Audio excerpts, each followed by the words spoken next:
عليكم ورحمة الله وبركاته. نحمد الله العظيم ونصلي على رسوله الكريم أما بعد. அன்பான பெரியோர்களே, ஜமாத்தார்களே, அல்லாஹ்வின் அருளால் ஃபஜ்ருடைய தொழுகையை இமாம் ஜமாஅத்தோடு தொழுதுவிட்டு நன்மையான காரியங்களை பற்றி பேசுவதற்காக கேட்பதற்காக நாம் எல்லாம் அமர்ந்திருக்கிறோம். ரப்பு சுப்ஹானஹு வ தஆலா நம்முடைய எல்லா அமல்களையும் பரிபூர்ணமாக கபூல் செய்வானாக. ஆமீன். கைர் பரக்கத்துகள் நிறைந்த நாளாக கெட்ட முடிவுகளை விட்டும், முசீபத்துகளை விட்டும், உலகத்தின் ஆபத்துகளை விட்டும், நோய் நொடிகளை விட்டும், அல்லாஹ்வின் படைப்புகளின் தீங்குகளை விட்டும் பாதுகாப்பு பெற்ற நாளாக அல்லாஹ் இந்த நாளை நமக்கு அமைத்து தருவானாக. ஆமீன். சங்கையானவர்களே, உலகத்தில் ஒரு முஸ்லீம் கஷ்டமில்லாமல், சஞ்சலங்கள் இல்லாமல், மன நிம்மதியோடு, ராஹத்தோடு வாழ வேண்டும் என்றால் நபி ஸல்லல்லாஹு அலைஹி வஸல்லம் அவர்கள் கூறினார்கள், வருல பிமா கஸமல்லாஹு லக, அல்லாஹ் உனக்கு எதை கொடுத்தானோ அதை திருப்தி கொள். அல்லாஹ் கொடுத்ததை விட அதிகமாக வேண்டுமே என்று ஆசைப்படவும் கூடாது, அல்லாஹ் கொடுத்ததை நிராகரிக்கவும் கூடாது, அல்லாஹ் கொடுத்த விஷயத்தின் மீது ஒரு விதமான அவநம்பிக்கையும் நிராகரிப்பும் வரக்கூடாது. அல்லாஹ் எதை நமக்கு தந்தானோ அவன் தந்த விஷயத்தில் நாம் திருப்திப்பட வேண்டும் என்கிறார்கள் நபி ஸல்லல்லாஹு அலைஹி வஸல்லம். அப்படி திருப்திப்பட்டால் தகுன் அக்னன்னாஸ், மக்களிலேயே தேவை இல்லாதவராக அல்லாஹ் உன்னை ஆக்குவான். யார்கிட்ட போயும் கையேந்து நிற்கக்கூடிய சூழ்நிலை வராது. எனக்கு இப்படி கஷ்டமாக இருக்குது, அப்படி கஷ்டமாக இருக்குது, புலம்புற நிலைமை வராது. இப்போ அல்லாஹ் நமக்கு எதை கொடுக்குறானோ அதை கொண்டு திருப்தி அடையணும். ஒரு தாய் வயிற்றில் பிறந்த மக்கள், அண்ணன் வேறு மாதிரி வாழ்கிறார், தம்பி வேறு மாதிரி வாழ்வார். அண்ணனுக்கு தனியாக அல்லாஹ் அவருக்கு ஒரு விதமான ரிஸ்கை கொடுத்துருப்பான், தம்பிக்கு ஒரு விதமான ரிஸ்கை கொடுத்துருப்பான். அண்ணனும் தம்பியும் அவரவருக்கு கொடுத்த ரிஸ்கை பற்றி அல்லாஹ் கொடுத்ததை பொருந்தி கொள்ள வேண்டும். எனக்கு கீழே உள்ளவன் இப்படி வசதியாக வாழ்வதா, எனக்கு மேலே உள்ளவன் எனக்கு கொடுத்து உதவக்கூடாதா என்கிற மனோபக்குவம் இன்றைக்கு முஸ்லிம்களிடத்தில் நிறைய இருக்கிறது. இதை அல்லாஹ் வெறுக்கிறான், மார்க்கம் வெறுக்கிறது. அல்லாஹ் நமக்கு எதை ரிஸ்க்காக கொடுத்தான் அவனுக்கு தெரியும். இவனுக்கு இவ்வளவு தான் கொடுக்கணும், இதுக்கு கீழே கொடுத்தா இருக்க மாட்டான், இதுக்கு மேலே கொடுத்தா பையனுக்கு ஆணவம் வந்துடும், பெருமை வந்துடும். ஒரு லிமிட். நம்மை குறித்து நமக்கு தெரிந்ததை விட அல்லாஹ்வுக்கு அதிகம் தெரியும்.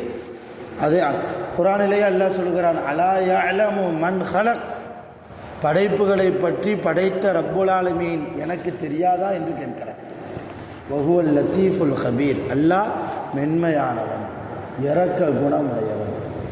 அல்லாஹ் தன்னை வணங்குபவர்களுக்கும் வணங்காதவர்களுக்கும், முத்தகீன்களாக வாழ்பவர்களுக்கும் சாலிஹீன்களாக வாழ்பவர்களுக்கும், பாவம் செய்து தீமை செய்து வாழ்பவர்களுக்கும் ரிஸ்கை கொடுத்து கொண்டு தான் இருக்கிறார்.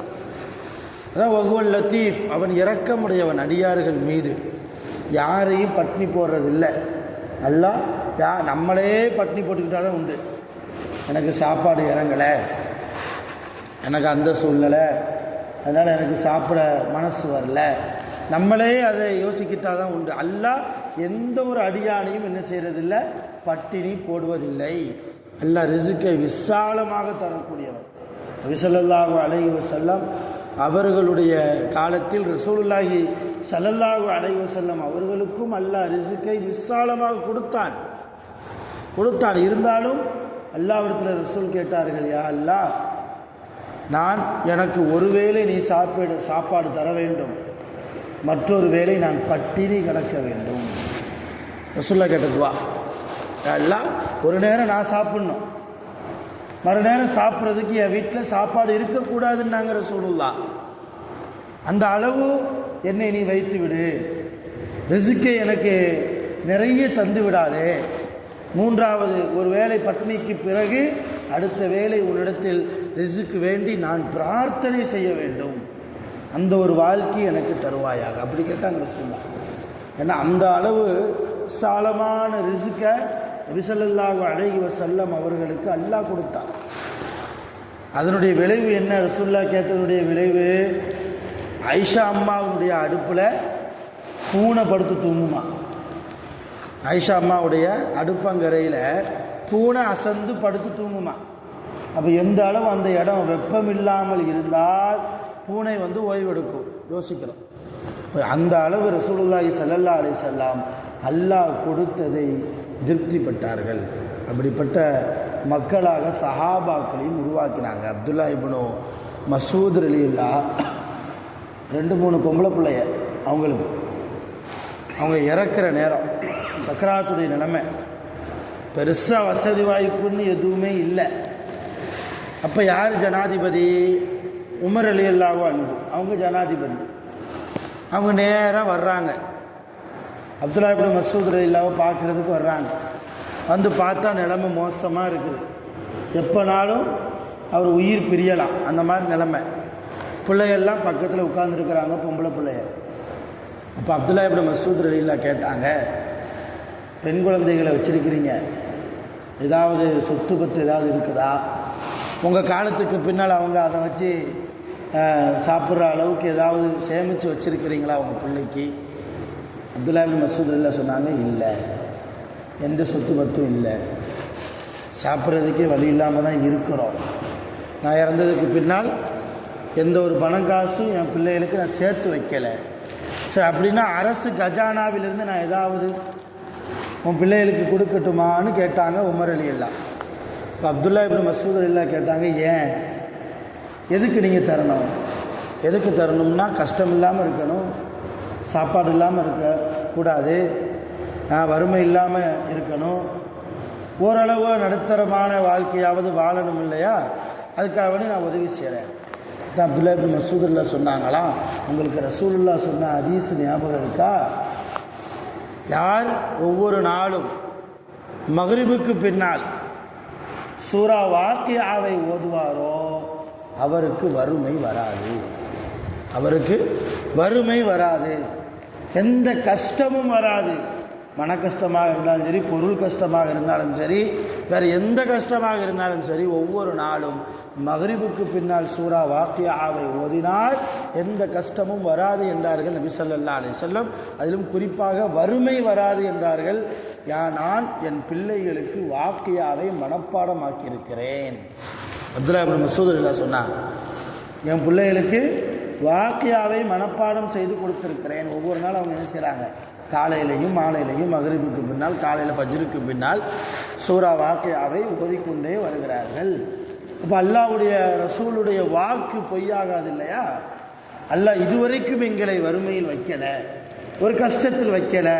நான் இறந்ததற்கு பின்னாலும் என் பிள்ளைகள் இந்த சூரா வாக்கியாவை ஓதும் காலமெல்லாம் அல்லாஹ் அவர்களுக்கு ஏதாவது ஒரு புறத்திலிருந்து ரிஸ்கை கொடுத்து கொண்டிருப்பான். உங்கள் அரசு கஜானாலிருந்து எனக்கு துளி கூட வேண்டாம் என்றார்கள் சையதுனா அப்துல்லா இப்னு மசூத் ரலியல்லாஹு. எதுக்காக சொல்கிறேன்னா, அல்லாஹ் கொடுத்ததை, அல்லாஹ்வுடைய கலா கதிரை, அல்லாஹ்வுடைய விதியை, லாபமோ நஷ்டமோ எப்படி பொருந்தி கொள்ளக்கூடிய மனோபக்குவம் உள்ளவர்களாக சஹாபாக்கள் இருந்தார்கள்.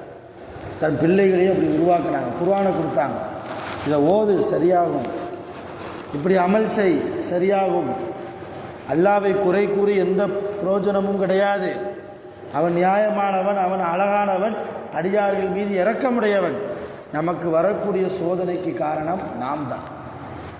நாம் அல்லாஹ் நம்மளை சோதித்து பார்க்கணுன்ட்டு அவனுக்கு என்ன தலையெழுத்தா? அவனுக்கு நம்மளை சோதித்து பார்க்குறதுனால அவனுக்கு என்ன ஆனந்தமா? நம்மளை சோதிக்காமல் விட்டால் அவனுக்கு ஏதாவது கஷ்டமா? எதுவுமே கிடையாது. நமக்கு ஏதாவது சோதனை வேதனை வருகிறது, ஒரு இக்கட்டான சூழ்நிலை வருகிறது என்றால் அதை ஏற்படுத்தியவர்கள் நாம் தான். கடந்த காலத்தில் என்ன செய்தோம் யோசிக்கணும். கடந்த காலத்தில் நம்ம என்ன செஞ்சோம்? யாருக்காவது தீங்கு செஞ்சோமா? யாருக்காவது தீங்கு செஞ்சோமா? யாருக்காவது அநியாயம் செய்திருக்கிறோமா? துரோகம் செய்திருக்கிறோமா? எப்படி நம்முடைய கடந்த கால வாழ்க்கை? அதை சரிபடுத்தி அல்லாஹ்விடத்தில் தௌபா கேட்டு அடுத்த வாழ்க்கையை, அடுத்த நிமிடம் நாம் தூய்மையானவர்களாக மாறுகிற போது, அல்லாஹ் கொடுத்ததை நாம் திருப்திப்படுகிற போது அல்லாஹ் நல்ல வாழ்க்கையை நமக்கு தருகிறார். இதுதான் யதார்த்தம். இந்த யதார்த்தத்தை புரிந்து கொண்டால் யாரும் யாரிடத்திலேயும் போய் புலம்ப வேண்டிய அவசியம் இல்லை. வல்ல ரஹ்மான் கஷ்டங்களை விட்டும் நஷ்டங்களை விட்டும் நோய் நொடிகளை விட்டும் எல்லா விதமான முசீபத்துகளை விட்டும் ஷைத்தான்களுடைய தீங்குகளை விட்டும் நம் அனைவர்களையும் முழுமையாக பாதுகாப்பானாக. அவன் கொடுத்ததை திருப்திப்பட்டு வாழக்கூடிய மகத்தான உன்னதமான பரிசுத்தமான வாழ்க்கையை வாழ்வதற்கு அல்லாஹ் நம் அனைவர்களுக்கும் அருள் புரிவானாக. ஆகிரு தஅவானா அல்ஹம்துலில்லாஹி ரப்பில் ஆலமீன். சுப்ஹானல்லாஹி வ பிஹம்திஹி சுப்ஹானல்லாஹி வ பிஹம்திஹி அஷ்ஹது அன் லா இலாஹா இல்லா அன்த அஸ்தக்ஃபிருக வ அத்தூபு இலைக். ஆமீன். السلام على المرسلين والحمد لله رب العالمين. صلى الله على محمد صلى الله عليه وسلم. صلى الله على محمد صلى الله عليه وسلم. صلى الله على محمد يا رب صل عليه وسلم. السلام عليكم.